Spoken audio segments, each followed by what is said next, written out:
miembro Silvia Ribeiro del grupo de acción sobre erosión, tecnología y concentración. Es el grupo ETC, etcétera. Una organización internacional sin fines de lucro. Ustedes tienen 30 años trabajando estos temas de defensa de la agricultura campesina, de la soberanía alimentaria, de la defensa de la diversidad cultural y biológica, la denuncia de tecnologías nocivas, investigas, escribes sobre la soberanía alimentaria, sobre la autonomía comunitaria. Los pueblos te van a escuchar con mucha atención, Silvia, y pues queremos que nos des tu palabra, pues lo que es una ley muy compleja, me comentabas. No se puede saber todo. Bueno, digamos, me gustaría, retomando de tus palabras lo que acabas de decir, justamente el problema fundamental que tiene esta ley es a qué se le llama biodiversidad, ¿no? Porque en general se entiende, digamos, nos hacen creer así que la biodiversidad es algo separado de la gente, cuando en realidad la biodiversidad está completamente entretejida en la vida de los pueblos indígenas y campesinos. O sea, en los lugares donde hay pueblos indígenas y campesinos es donde hay mayor diversidad de la naturaleza, no solamente cultural, porque es una manera de relacionarse con el medio que tienen. Entonces todo el tiempo están hablando, conversando, dialogando.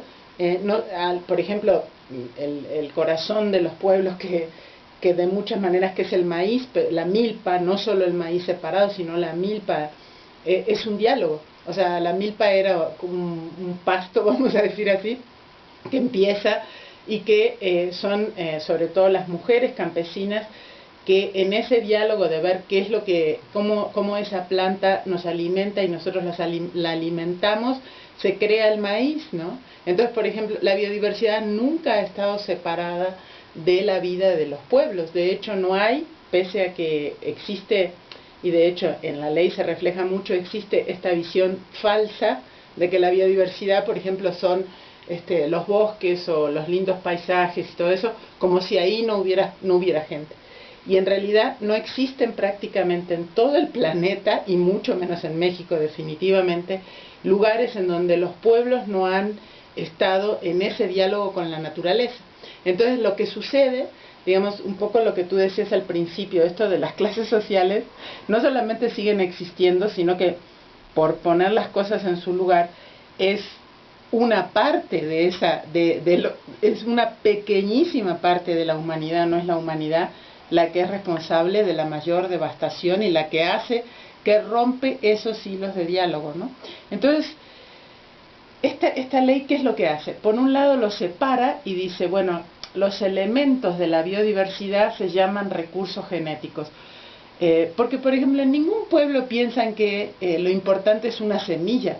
Las semillas son parte de la vida de todo lo demás. No se puede separar la semilla de la milpa del bosque, el bosque de la asamblea de la comida de la gente. Entonces, lo que hace esto es decir, no, vamos a separar todo. Por un lado está la gente y los pueblos, y por otro lado está esta semilla que yo te puedo hacer un contrato y pagarte y comprarla, y no comprar solo la semilla, sino todas las semillas de esa especie.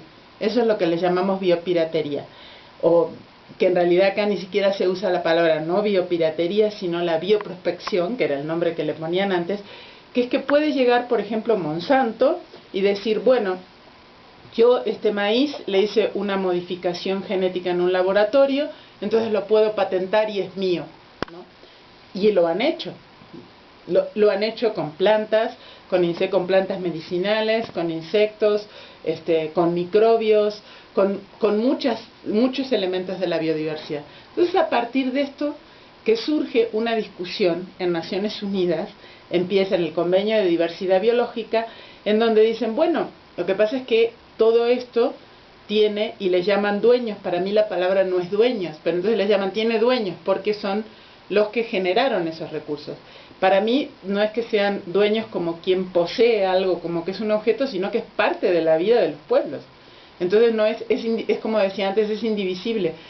Pero entonces empieza a decir, como las empresas se lo llevan, entonces vamos a hacer un contrato para que le paguen a alguien, a una comunidad, esa era la discusión, incluso en Naciones Unidas es a nivel de comunidades, le paguen a alguien y que firme que si le vamos a pagar una pequeña parte de lo que ganamos, entonces con eso la empresa ya está legalizada y se lo puede llevar, y entonces es legal lo que hace, ¿no? Las empresas farmacéuticas que usan medicinas de los bosques o de las plantas medicinales, las empresas de agronegocios como Monsanto, como Syngenta, las que a su vez después nos hacen transgénicos con esos mismos recursos.